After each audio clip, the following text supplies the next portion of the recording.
Bismillahirrahmanirrahim. Assalamualaikum warahmatullahi wabarakatuh. Innal hamdalillah wa nahmaduhu wa nasta'inuhu wa nastaghfiruh wa na'udzu billahi min shururi anfusina wa min sayyiati a'malina. Man yahdihillahu fala mudilla lahu wa man yudlil fala hadiya lahu. Wa asyhadu an la ilaha illallah wahdahu la syarika lahu. Wa asyhadu anna Muhammadan abduhu wa rasuluh. Allahumma salli wa sallim ala nabiyyina Muhammad wa ala alihi wa sahbihi ajma'in. Amma ba'du.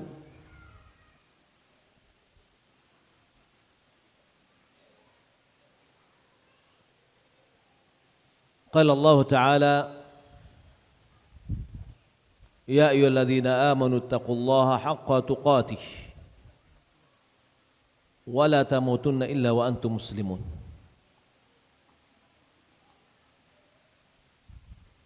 Kaum muslimin dan muslimat rahimani wa rahimakumullah.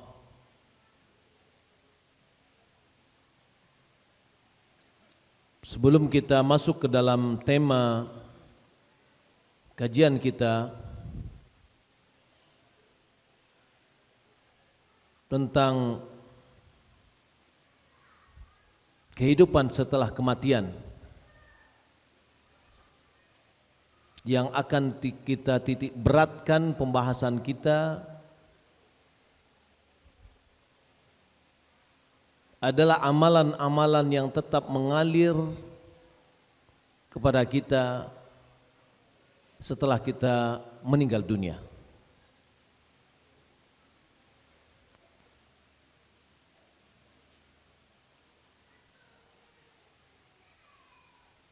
Karena hadis Nabi SAW mengatakan,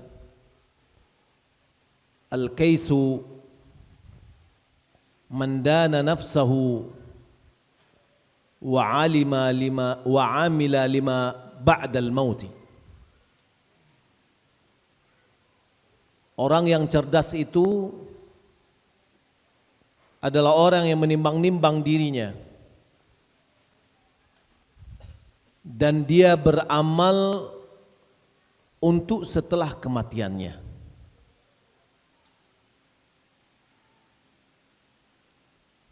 Karena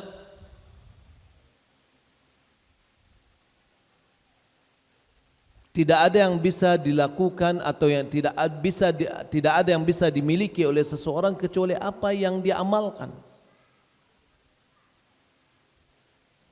Allah Subhanahu wa taala berfirman dalam surah An-Najm ayat 39, wa allaisa lil insani illa ma sa'a. Tidak ada yang dapat atau tidak ada yang didapatkan oleh manusia kecuali apa yang dia usahakan. Bukan apa yang diusahakan oleh orang lain, tetapi apa yang diusahakan oleh dirinya sendiri.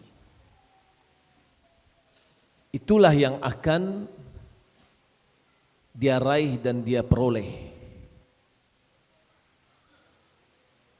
Maka selama hayat di kandung badan, sebelum ajal menjemput, maka hendaklah kita melakukan amalan-amalan yang bisa menambah pahala kita setelah kita meninggal dunia. Karena Nabi mengatakan, idza matal insan inqata amaluhu. Karena apabila manusia meninggal dunia terputus amalannya. Imam Nawawi dia mengatakan maknanya tidak ada lagi pahala baru yang akan sampai kepadanya. Kenapa? Karena nyawanya sudah tidak ada. Dia tidak bisa berbuat lagi. Kecuali efek dari amalan yang pernah dia lakukan ketika dia hidup, dan itu berkelanjutan setelah dia meninggal dunia.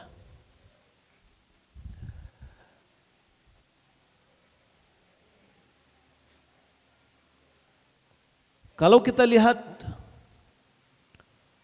proses dari perjalanan kehidupan, proses dari perjalanan manusia setelah dia meninggal dunia,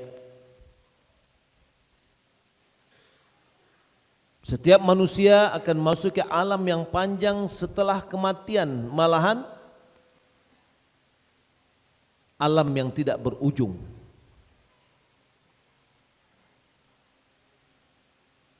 Tahap yang pertama dia ada alam barzakh, alam barzakhiyah, alam di antara dunia, alam dunia dan alam akhirat.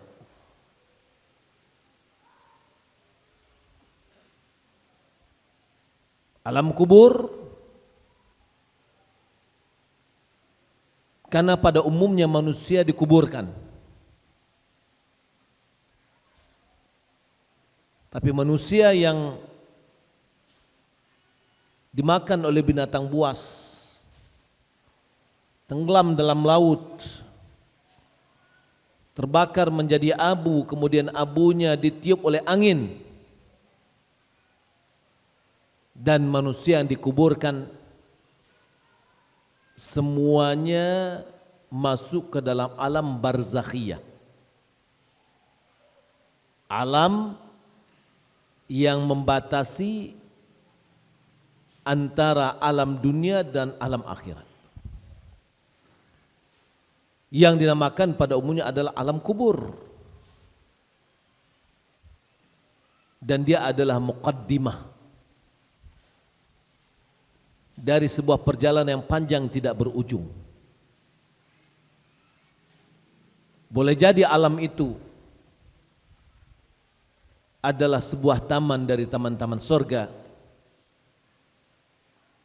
atau dia adalah salah satu lubang dari lubang-lubang api neraka. Semoga Allah Subhanahu wa taala jadikan alam kubur kita adalah satu taman dari taman-taman surga sebelum kita memasuki surga yang hakiki.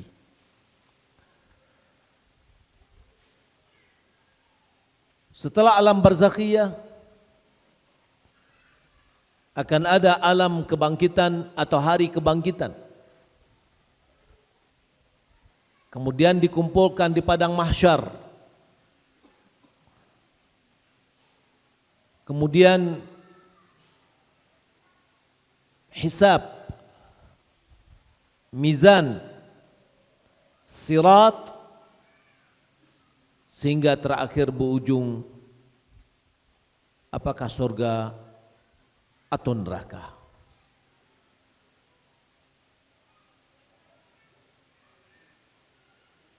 Maka setiap fase-fase ini pun ada amalan soleh yang menjadi penolong untuk masa-masa itu. Kita awali dengan firman Allah Subhanahu wa taala, "Innama ya'muru masajidallah man amana billahi wal yawmil akhir wa aqama as-salah wa ata az-zakah wa lam yakhsha illa Allah." Bahwasanya hanya saja yang bisa memakmurkan masjid-masjid Allah adalah orang yang beriman kepada Allah dan hari akhir. menegakkan salat, menunaikan zakat, dan dia tidak takut kecuali hanya kepada Allah saja. Itu adalah kriteria orang-orang yang bisa memakmurkan masjid.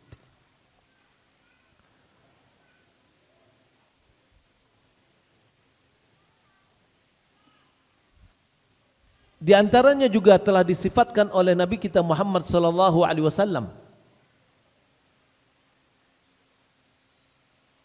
Di antara 7 orang yang dinaungi di bawah naungan Allah Subhanahu wa taala pada hari tidak ada naungan kecuali naungannya adalah rajulun qalbuhu mu'allaqun fil masajid.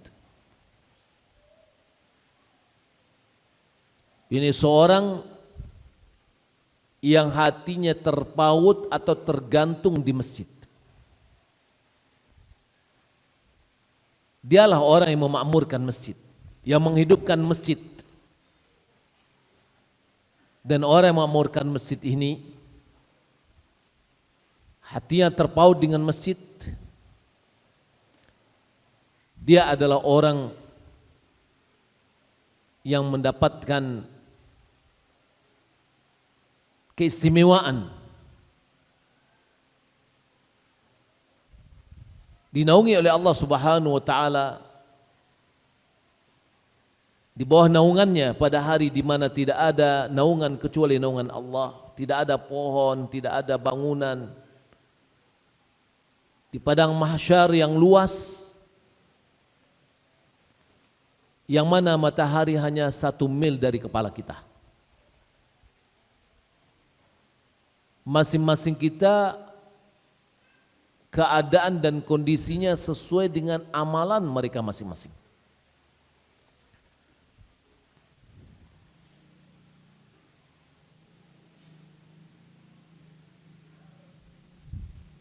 Di samping itu, di samping memakmurkan masjid dengan mengisinya, juga memakmurkan masjid dengan membangunnya, memeliharanya, yang insyaallah ta'ala akan kita bahas di antara bekal yang akan bisa mengalir pahalanya terus menerus setelah kita meninggal dunia. Allah Subhanahu wa ta'ala firman, wa ma anfaqtum min syai'in fahuwa yukhlifuhu fahuwa khairur raziqin. Wa ma anfaqtum min syai'in fahuwa yukhlifuhu wa huwa khairur raziqin. Apapun yang kamu infakkan, sedikit atau banyak. Mungkin di antara kita atau di antara muslimin ada yang memberi uang jutaan, mungkin ratusan juta. Dan ada juga yang memberikan karena kemampuannya sebesar apa yang dia berikan. Akan tetapi nilai sedekah itu tidak pada nominalnya, tapi nilai sedekah itu adalah pada persentasenya. Bagi orang yang memiliki harta yang banyak, miliaran dia berikan, miliaran dia punya harta, dia berikan 1 miliar mungkin baru 1/sekian dari hartanya. Mungkin ada yang mengatakan itu adalah 1% dari hartanya. Tapi bagi orang yang dia tidak punya harta kecuali sedikit, dia memiliki uang misalkan 1 juta, dia berikan 500.000, berarti dia telah menyumbangkan 50% dari hartanya. Sebagaimana yang terjadi antara Abu Bakar dan Umar bin Khattab di dalam pemberian hartanya ketika persiapan di dalam perang Tabuk. Umar bin Khattab memberikan separuh dari hartanya, adapun Abu Bakar Siddiq memberikan semua dari hartanya. Tidak disebutkan berapa nominalnya, Tapi Nabi bertanya, berapa yang engkau tinggalkan untuk keluargamu? Umar mengatakan, seperti ini juga. Ketika Nabi SAW bertanya kepada Abu Bakar, berapa kamu tinggalkan untuk keluargamu? Dia katakan, aku tinggalkan bagi mereka Allah dan Rasulnya. Artinya, semua harta yang dimiliki pada saat itu dia berikan kepada Nabi SAW. Maka yang nilainya yang tinggi itu adalah ketika dia memberikan hartanya yang pada saat itu dia sedang berjuang melawan hawa nafsunya. Sehingga dalam hadis yang dikeluarkan Bukhari, Nabi SAW mengatakan, afdalu sadaqatin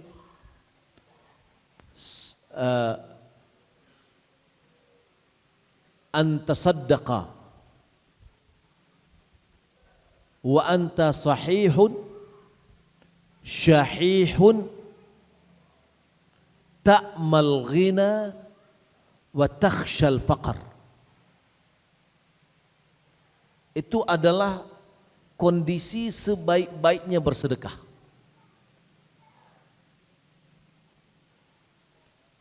Engkau bersedekah dalam keadaan sehat walafiat. Kalau orang bersedekah pada saat dia sakit, dia sudah pikirannya nggak ada lagi untuk hidup. Dia sudah berpikir bahwasanya saya mungkin mati besok. Sudah saya akan bersedekah. Tapi berbeda dengan orang yang sehat walafiat, dia memiliki angan-angan yang panjang. Dia menginginkan bahwasanya bagaimana hartanya tidak dikurangkan sedikit pun. Wa anta sahihun syahihun. Apa itu syahih? Rakus, tomak, sedang manis-manisnya uang, sedang enak untuk mengumpulkan harta. Kira-kira mengeluarkan harta bersedekah gampang nggak pada saat itu? Enggak, susah. Tambah lagi sedang berangan-angan menjadi kaya, takut miskin. Kira-kira mudah nggak mengeluarkan sedekah pada saat itu? Tidak, butuh perjuangan. Orang yang bisa mengeluarkan sedekah pada saat itu, itulah sedekah yang terbaik. Lalu apalagi Abu Bakar Siddiq, dia mengeluarkan semua harta yang dia miliki. Berapa perjuangannya, berapa yakinnya dia kepada Allah Subhanahu wa taala yang akan menggantikan rezekinya atau memberi rezekinya, mengembalikan apa yang telah dia keluarkan. Itu tauhidnya sangat tinggi sekali. Berbeda dengan orang yang terkadang walaupun dia sudah mengikuti pendidikan, mungkin pendidikan agama, mungkin seorang ustadz, ketika diajak untuk berdakwah, siapa yang menjamin rezeki saya? Gaji saya berapa? Ini perlu dipertanyakan.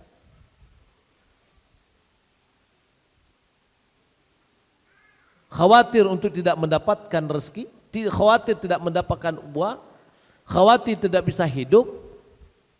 Mana iman kita? Pertama adalah kepada tauhid rububiyah. Mana iman kita kepada tauhid asma wa sifat? Abu Bakar melakukan karena iman dan tauhid yang tinggi. Dia memberikan itu karena dia tahu, yakin dan seyakin-yakinnya Allah yang akan mengembalikan hartanya, karena Allah Maha pemberi rezeki. Wa huwa khairur raziqin. Apapun yang engkau infakkan, seberapapun besar atau kecil, fahuwa yukhlifuh, dia akan memberi ganti. Wa huwa khairur raziqin, dia adalah sebaik-baik pemberi rezeki. Kaum muslimin dan muslimat yang dimuliakan Allah Subhanahu wa taala, Apa yang harus kita lakukan, persiapan diri kita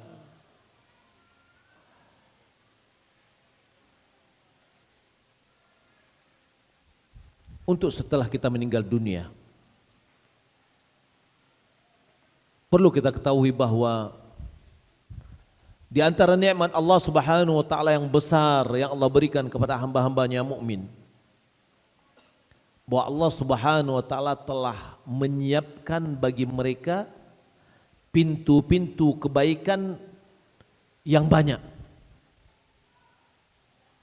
Yang apabila seorang hamba diberi taufik oleh Allah Subhanahu wa taala dalam hidupnya, dia akan mengamalkannya,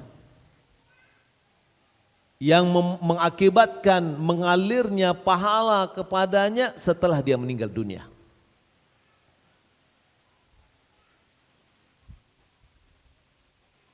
Orang yang meninggal dunia di dalam kuburnya,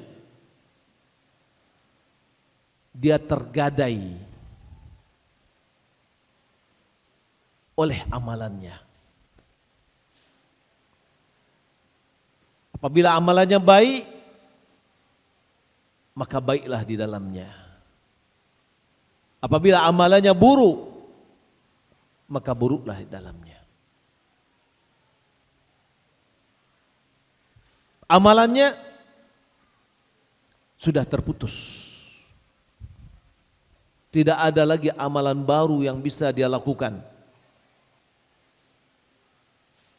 Amalannya atau kondisinya tergantung dengan apa yang telah dia lakukan di dunia.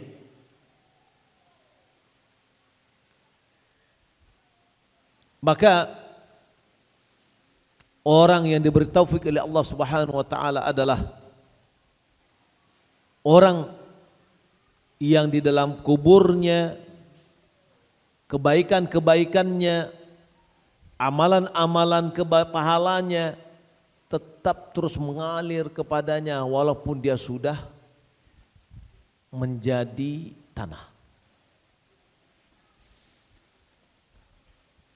Nabi SAW bersabda dalam hadis yang dikeluarkan oleh Bazzar dan Musnadnya dari Anas bin Malik radhiyallahu taala anhu, Nabi sallallahu alaihi wasallam qaal sab'un yajri lil 'abdi ajrahu sab'un yajri lil 'abdi ajruhun wa huwa fi qabrihi ba'da mautih. Ada 7 perkara yang pahala 7 perkara tadi tetap mengalir bagi hamba yang dia di dalam kuburnya setelah dia meninggal dunia.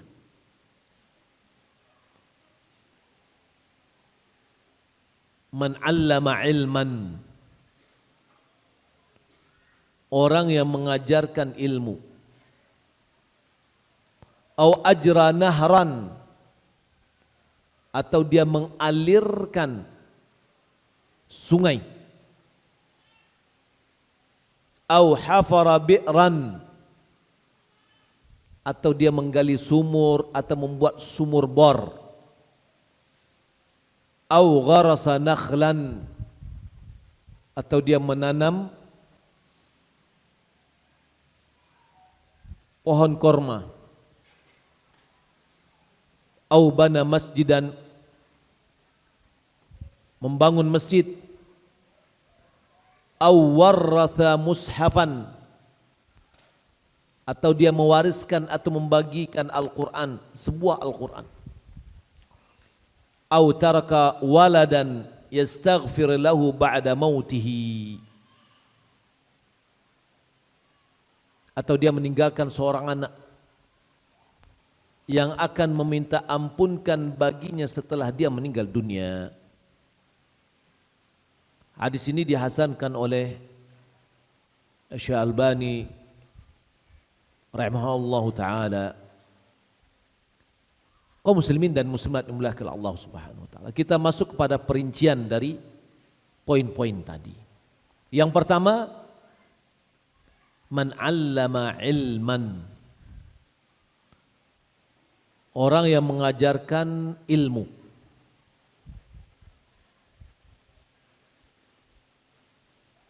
Maksud dari ilmu ini adalah ilmu yang bermanfaat. Ilmu yang bisa memberikan penerangan kepada manusia akan agama mereka. Dengannya mereka mengenal Rabbnya dan mengenal yang diibadatinya. Dengannya dia bisa mendapatkan petunjuk kepada jalan yang lurus. Dia adalah ilmu yang dengan ilmu itu dia mengenal mana yang petunjuk, mana yang kesesatan, mana yang hak, mana yang batil, mana yang halal, mana yang haram.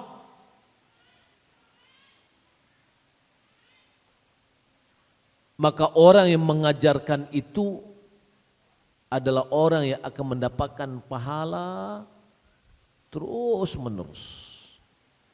Di sini semakin besar, semakin jelas keagungan keutamaan ulama yang tulus dan para duat, para dai yang ikhlas, yang mana pada hakikatnya mereka adalah sirajul ibad, suluh penerang, suluh bendang yang menerangi negari, yakni lampu yang akan menerangi jalannya manusia. Ilmu, kalau kita lihat kehidupan kita ini adalah gelap gulita bagaikan malam tanpa ada cahaya, kita tidak akan bisa melangkah kemana kaki kita akan kita langkahkan. Tapi ketika ada lampu, ada cahaya, ada suluh, ada senter, itulah yang akan bisa membawa kita kepada jalan yang semestinya kita lalui.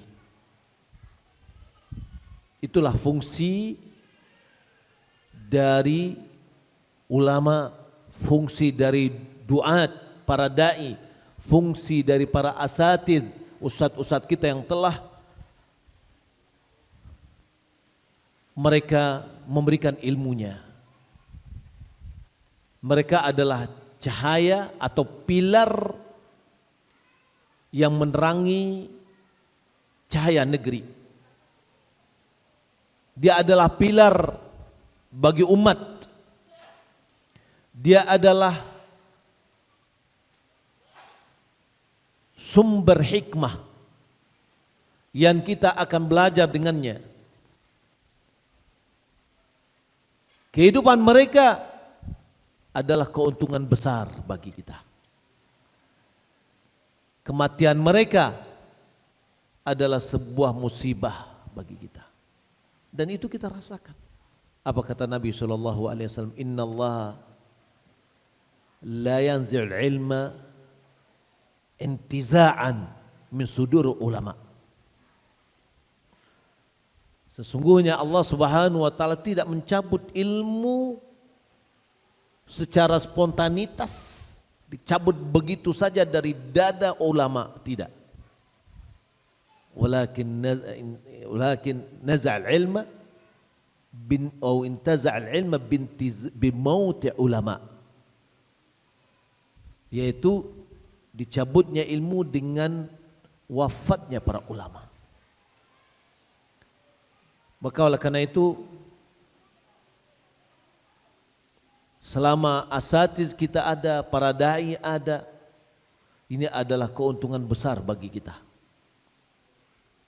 Pergunakan keberadaan mereka untuk kita bisa mempelajari ilmu agama kita, yang saya dan kita semua sama-sama bodoh dilahirkan dari ibu kita. Allah katakan, Allahul ladzi akhrajakum min butuni ummahatikum la ta'lamuna syai'a. Allah yang mengeluarkan kalian dari perut ibu kalian dalam keadaan tidak berilmu sama sekali. La ta'lamuna syai'a. Saya dan kita semua sama. Tidak berilmu ketika kita lahir. Ilmu kita dapatkan dengan cara belajar. Al-ilmu bita'allum. Ilmu dengan cara belajar. Bagi anak-anak kita yang sedang belajar di pondok pesantren, bersabar di dalam menuntut ilmu. Isbir ala jafa'il muallimi fa inna rasibal ilmi fi nufranihi. Kata Imam Syafi'i, bersabarlah sikap kasarnya seorang guru. Karena kegagalan dalam menuntut ilmu adalah pada menjauhi guru. Kalau santri sudah menjauhi guru, sudah mulai mengatakan guru itu, ustadz itu tidak bagus, sudah itu tidak enak dan seterusnya, ini bertanda gagal dalam menuntut ilmu. Maka kita sebagai orang tua, apa yang harus kita amanatkan terus kepada anak kita? Tanamkan mereka beradab dengan guru mereka. Bisikkan terus kepada telinganya ketika mereka menelpon kita, setiap kita di teleponnya setiap bulan itu, ingatkan agar mereka beradab dengan guru. Disitulah datangnya keberkahan.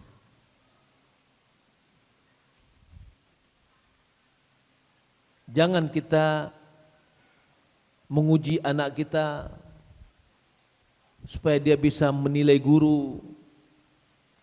Jangan. Nanti menjadikan anak kita menjadi anak yang suka protes dengan guru dan tidak beradab. Kalau seorang murid tidak beradab dengan gurunya, maka alamat keberkahan ilmu itu akan hilang. Kaum muslimin dan muslimat yang mulia Allah Subhanahu wa taala. Maka kita lihat ulama kedudukan yang sangat tinggi, pahalanya sangat agung, karena mereka telah menyebarkan ilmu yang bermanfaat. Coba kita lihat bagaimana Imam Bukhari, para imam-imam semuanya, dan ulama-ulama yang telah menulis buku, yang telah menyebarkan ilmunya. Mereka adalah orang-orang yang selama ilmunya diamalkan, kita akan mendapatkan pahala. Apakah kita bisa melakukan hal yang sama? Jawabannya bisa. Jika seandainya kita berilmu, makanya kita belajar. Coba bayangkan Bapak Ibu dan dimuliakan Allah Subhanahu wa taala, kalau kita sudah belajar tentang bagaimana cara berwudu dengan baik, sesuai dengan sunnah, atau kita sudah belajar tahsin tilawatil Quran, ya, kita melihat ada anak dia berwudu tidak sesuai dengan sunnah, lalu dengan penuh lembah lembut kita ajarkan, nak, wudu yang benar sesuai dengan sunnah ini seperti ini. Kita ajarkan kepadanya di hadapannya. Lalu itu dia pakai selama hidupnya. Walaupun kita bukan seorang ustadz, tapi ilmu yang kita ajarkan kepada yang sudah kita dapatkan dari seorang ustadz, apakah pahalanya akan mengalir ke kita? Ya, itulah ilmu yang bermanfaat.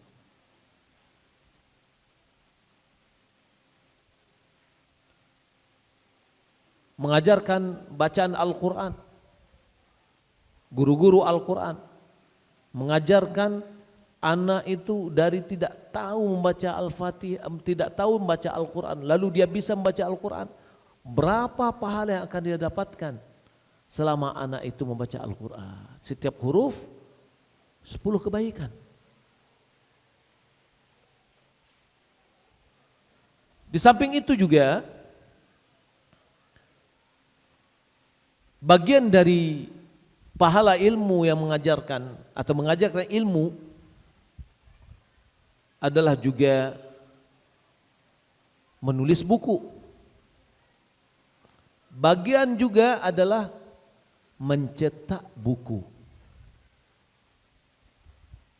Kalau seandainya kita tahu ada buku yang sangat bermanfaat,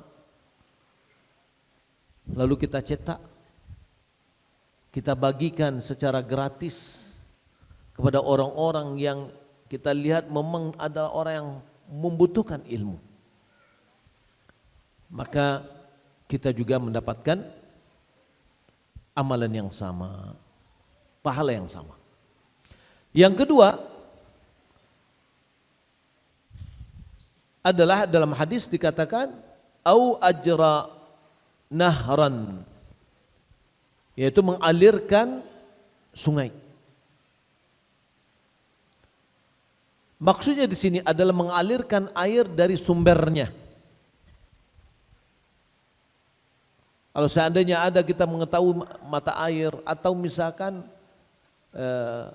lokasi yang perlu irigasi, lalu kita membuatnya.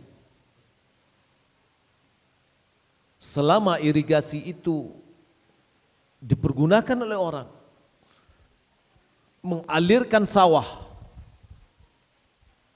yang darinya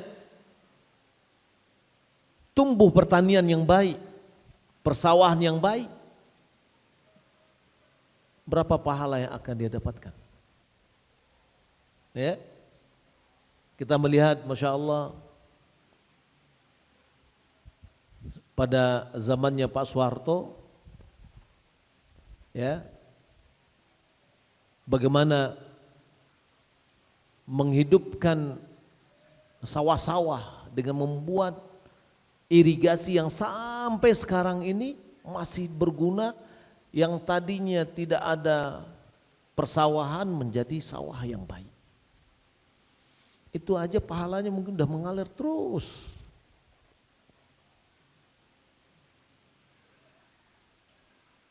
Begitu juga mungkin kita punya potensi untuk itu. Mungkin di antara kita punya alat eskavator kayak atau apa. Wah, saya mau bikin irigasi gratis.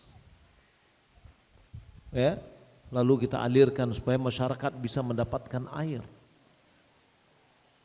Selama irigasi itu dimanfaatkan oleh orang, maka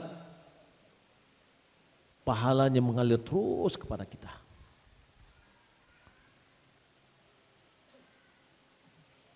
Yang ketiga, menggali sumur atau membuat sumur bor. Ya, kita dengar tadi informasi bahwa sebagian dari uang kita kumpulkan membuat sumur bor, kedalamannya tadi saya tanyakan 150 meter ke bawah. Mencari sumber air yang baik.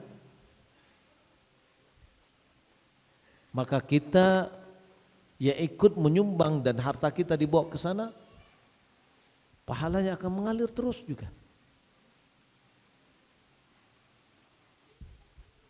Malahan ketika Ubadah bin Samit dia bertanya kepada Nabi SAW, mengatakan bahwasanya ibunya meninggal dunia dan dia ingin bersedekah atas nama ibunya. Apakah bermanfaat bagi ibunya? Kata Nabi SAW, ya. Lalu dia tanya, apa sedekah yang terbaik?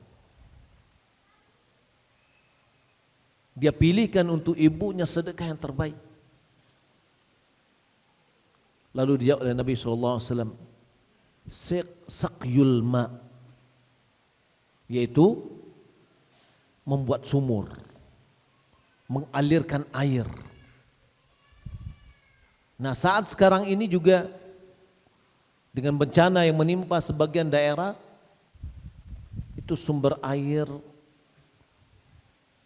yang sekarang itu susah. Mereka tidak mendapatkan sumber air. Maka jika kita ada keinginan untuk mencari pahala, ini adalah kesempatan bagi kita untuk mendapatkan pahala. Ya, membuat sumur di satu daerah yang lain itu ada berbeda-beda. Ada yang mungkin dia sudah bisa mendapatkan air yang bersih dengan 1 batang pipa atau 2 batang pipa. Dengan dana sama mesinnya 2 juta, 3 juta, kurang dari 5 juta. Maka pahala akan mengalir terus. Apalagi itu kita jadikan fasilitas umum. Untuk suatu daerah atau sekian kakak atau satu RT, dia mengambil air tersebut dari sumber tersebut. Maka selama air itu dipakai, maka pahala akan mengalir kepada kita seterusnya. Kalau seandainya Allah Subhanahu wa taala mengampuni dosa seorang Bani Israel yang memberi minum seekor anjing yang sudah kehausan, maka memberi air kepada manusia, apalagi dipergunakan untuk kehidupannya, digunakan untuk beribadah kepada Allah Subhanahu wa taala, tentu pahalanya akan lebih besar lagi. Nabi Allah Subhanahu wa taala mengampuni, bersyukur kepadanya dan mengampuni dosanya. Lalu para sahabat bertanya, "Ya Rasulullah, wa inna lana fil bahaimi ajra?" Wahai Rasulullah, apakah kita mendapatkan pahala dalam bersikap dengan binatang? Qal fi kulli dzati kadbidin ratbin ajrun. Setiap yang memiliki hati yang basah terdapat pahala di dalamnya.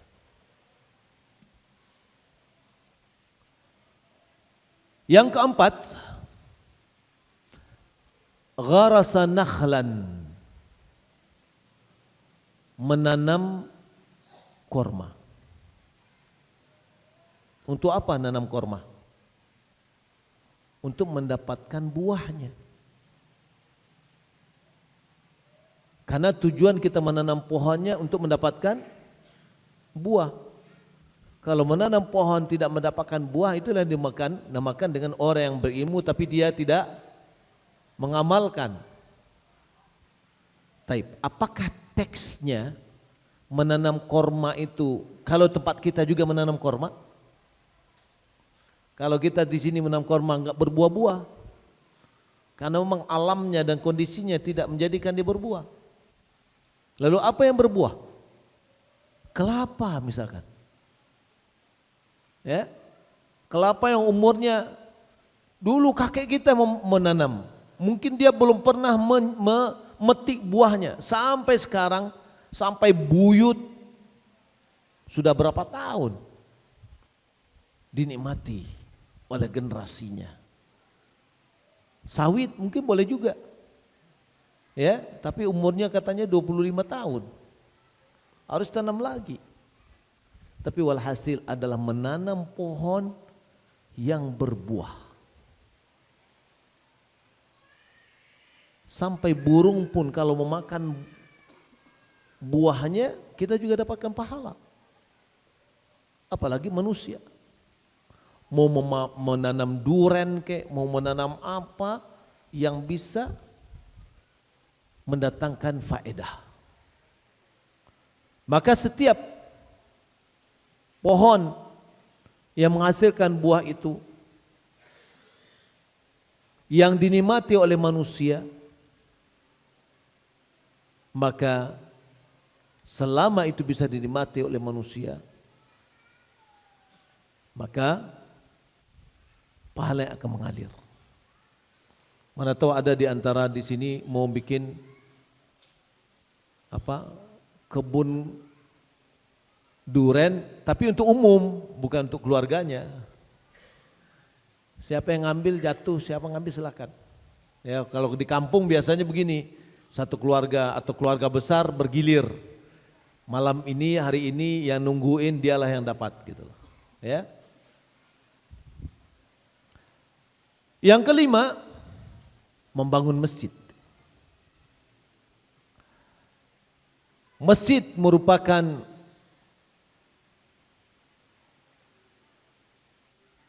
tempat yang paling dicintai oleh Allah Subhanahu wa taala. Yang mana di dalam masjid itu Allah Subhanahu wa taala mengizinkan untuk diangkat namanya dan dikumandangkan, di mana masjid itu dibangun untuk ditegakkan salat, untuk dibaca di dalamnya Al-Qur'an, untuk berzikir di dalamnya, untuk menebarkan ilmu, untuk berkumpul kaum muslimin dan yang lainnya untuk kemaslahatan yang agung. Maka bagi yang membangunnya, dia akan mendapatkan pahala. Di samping pahala, setiap orang yang menikmati masjid itu, Nabi SAW telah mengatakan, man bana masjidan yabtaghi bihi wajh Allah, banallahu lahu baitan fil jannah. Siapa membangunkan sebuah masjid yang dia berharap wajah Allah, ikhlas karena Allah, maka Allah akan membangunkan baginya sebuah rumah di surga.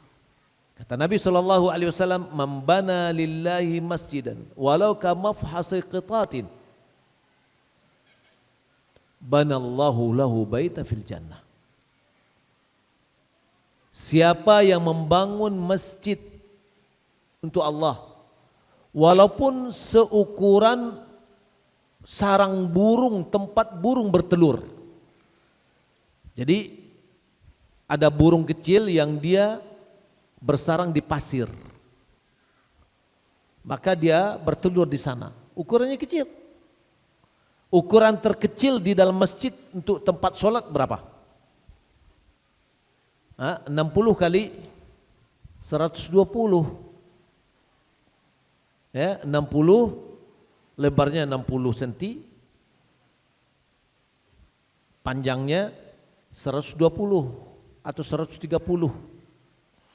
Itu ukuran terkecil. Berapa biayanya? Enggak banyak-banyak kok. Kita berupaya. Artinya apa? Mari kita tetap berkontribusi bersama-sama ikut membangun masjid. Jangan pula misalkan saya mau membangun masjid, ini uang saya, tolong belikan keramik ya. Semua minta keramik gimana tuh? Dinding karena nanti gak ada dinding. Sudah kita serahkan ke panitia dan kita niatkan itu adalah pembangunan masjid, insya Allah kita akan mendapatkan pahala. 2 jenis pahala yang kita dapatkan. Pertama, setiap orang yang memakai masjid itu kita dapatkan pahala. Yang kedua, janji Allah Subhanahu wa taala bahwa Allah akan membangunkan bagi kita rumah di surga. Masuk surga enggak kita? Hah? Masuk surga. Rumah udah disiapkan. Ya, kapan masuknya? Apakah di awal masuk atau belakangan? Ya. Nah, itu tergantung terhadap amalannya. Yang keenam adalah mewariskan Al-Quran. Mewariskan Al-Quran ini boleh jadi dengan membeli Al-Quran kemudian kita wakafkan, atau kita mencetak Al-Quran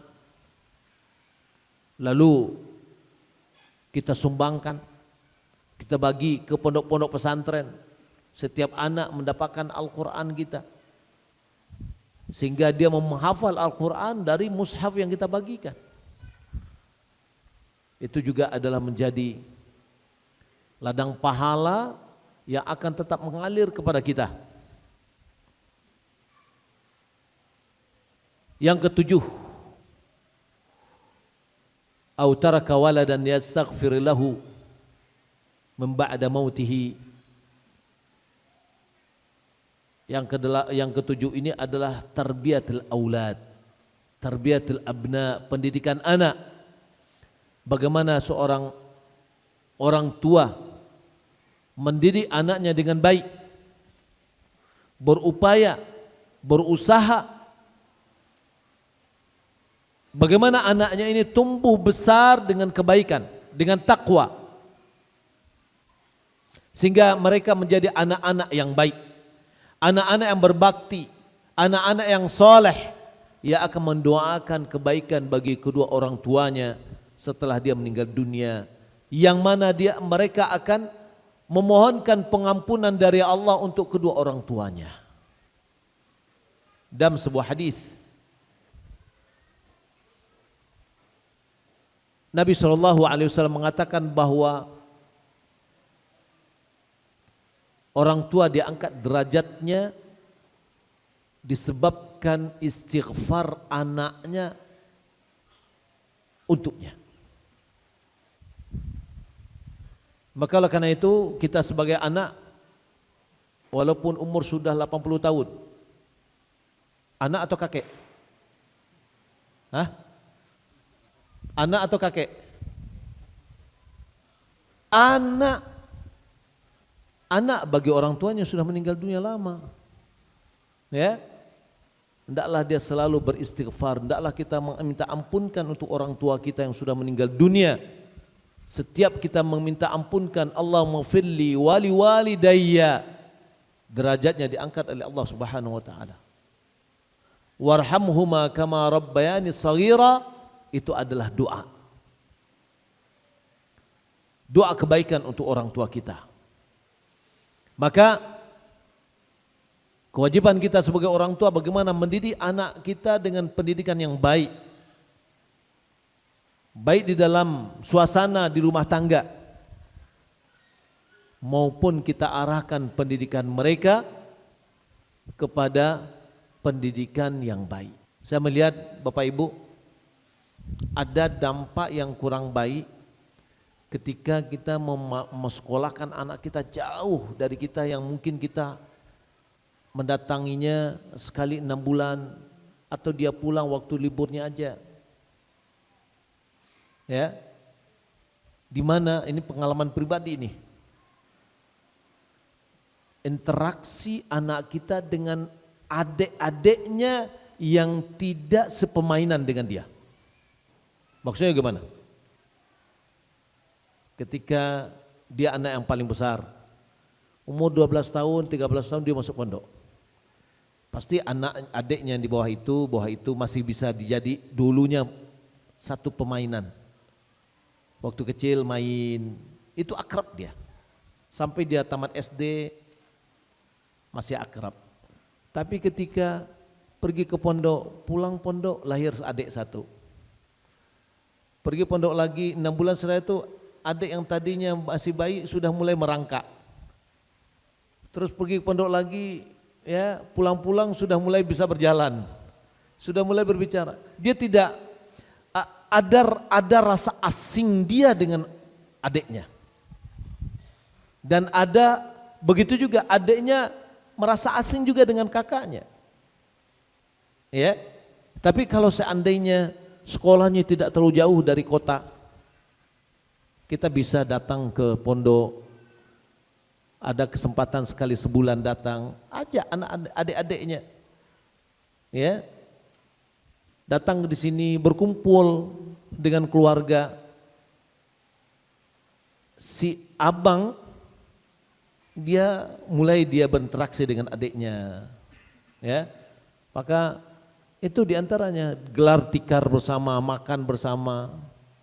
Itu akan adalah cara untuk bagaimana interaksi satu dengan yang lainnya.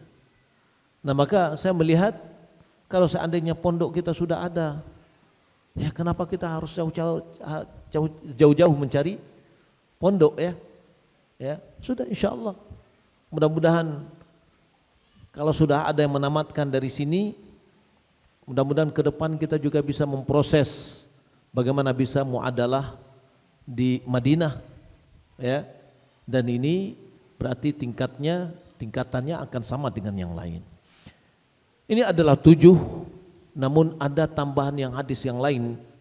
Nabi SAW ya, juga mengatakan bahwa idza matal insan anqata amalu illa min thalath, sadaqatan jariyah. Yang tadi belum disebutkan. Ya. Sadaqatan jariyatan aw ilmin yuntafa'u bihi waladun salih yad'u lah. Ini ada 3. Imam Nawawi mengatakan ketiga-tiga amalan ini adalah amal yang dilakukan oleh manusia itu sendiri ketika dia masih hidup. Ya. Kemudian juga awaladun salih yad'u lah, anak yang soleh mendoakannya. Kata Imam Nawawi, ini hadis juga motivasi keutamaan menikah dengan niat mendapatkan anak yang soleh. Di antara bentuk sedekah yang mengalir itu adalah wakaf. Wakaf. Wakaf itu adalah habsul asli wa tasbilu manfa'ah. Yaitu menahan pokok yang utama dan manfaatnya disabilillahkan atau yang dibagi. Wakaf Bapak Ibu bisa lakukan. Bagian dari usaha Bapak Ibu itu bisa dijadikan sebagai wakaf. Mungkin ada di antara kita yang punya usaha seperti depot air isi ulang. Dia punya usaha 1, 2, 3, yang keempatnya bisa dijadikan wakaf. Ya, dia kelola sendiri karena dia sudah berpengalaman dalam hal itu, tapi penghasilan depot yang keempat ini adalah wakaf. Wakaf maksudnya bagaimana? Bukan berarti dia membagi-bagi air gratis saja, tidak.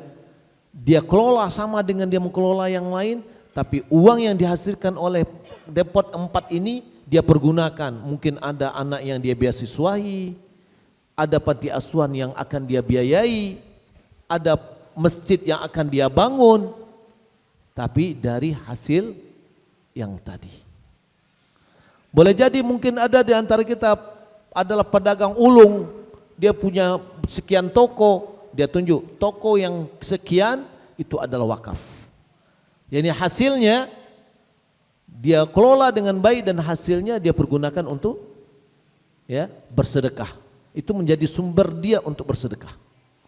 Boleh dia yang lain dia tahan, dia simpan, dia kembangkan untuk pribadinya, tapi yang satu dia jadikan sebagai wakaf.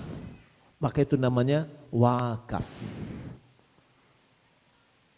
Ada di antara kita punya rumah yang banyak atau rumah kos, boleh jadi. Ya, bukan rumah kos ini adalah wakaf, bukan berarti anak-anak tinggal di situ gratis, tidak, berbiaya. Ya, tapi hasil biayanya adalah dimanfaatkan, yakni diberikan. Mungkin beasiswa anak, mungkin untuk yang lain. Ya, kalau Bapak Ibu tahu, tower Zam-Zam itu wakaf. Ya, wakaf Raja Abdullah untuk kedua orang tuanya. Apakah dia gratis tinggal di sana? Tidak. Uangnya itu adalah untuk membiayai bagian dari pembangunan masjid. Nah, ini makna dari wakaf atau sedekah jariyah yang bisa kita manfaatkan untuk menjadi pahala bagi kita. Di antaranya juga adalah rumah singgah. Ya, au baitan libni sabil banahu, atau sebuah rumah bagi orang yang berjalan yang dia bangun, rumah singgah.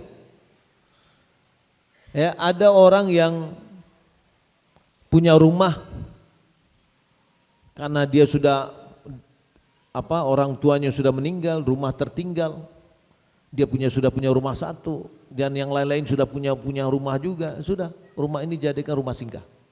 Siapa yang datang ke sana dapat gratis saja, itu bisa. Ya, atau dia jadikan disewa, hasilnya yang tadi sedekah.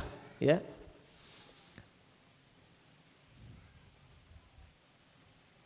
Bapak Ibu belakang Allah Subhanahu wa taala, ini adalah amalan-amalan yang bisa menjadi sumber penghasilan pahala yang akan kita dapatkan setelah kita meninggal dunia, di mana pada saat atau setelah kita meninggal dunia kita sangat membutuhkan amalan. Maka amalan yang pernah kita lakukan yang pahalanya tetap mengalir itulah yang akan bisa menambah kedudukan kita, memberatkan timbangan kita. Di samping amalan-amalan kita semuanya di dunia itu nanti akan kita raih nanti di akhirat. Akan tetapi yang kita bahas sekarang ini adalah apa amalan yang bisa kita lakukan yang pahalanya tetap mengalir walaupun kita sudah meninggal dunia. Demikian yang dapat kita sampaikan. Semoga Allah Subhanahu wa taala memberikan taufik kepada kita semua, diberikan kepada kita kemudahan untuk mengamalkan amalan-amalan sudah kita sebutkan. Minimal satu kalau kita lakukan itu Masya Allah sudah menjadi sumber pahala yang tidak akan berhenti-henti nantinya ke depan. Wassalamualaikum Muhammadin wa ala alihi wa sahbihi ajma'in. Wassalamualaikum warahmatullahi wabarakatuh.